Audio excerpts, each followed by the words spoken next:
เฮ้ยเล่นบ้าอะไรของเธอเนี่ยฮะเดี๋ยวไม่สบายหรอกเคยอยากเล่นน้ำฝนนะคะพี่เล่นด้วยกันไหมคะ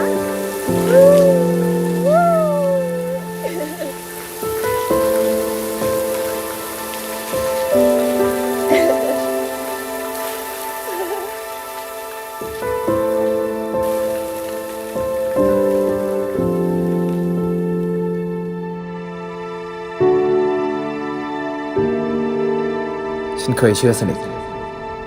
ว่าเธอมีความซับซ้อนน้อยที่สุดแต่ทำไมกลายเป็นว่าฉันเดาใจเธอยากขึ้นเรื่อยๆยิ่งใกล้กันมากเท่าไหร่เธอกลับมีอะไรให้ฉันแปลกใจมากขึ้นทุกที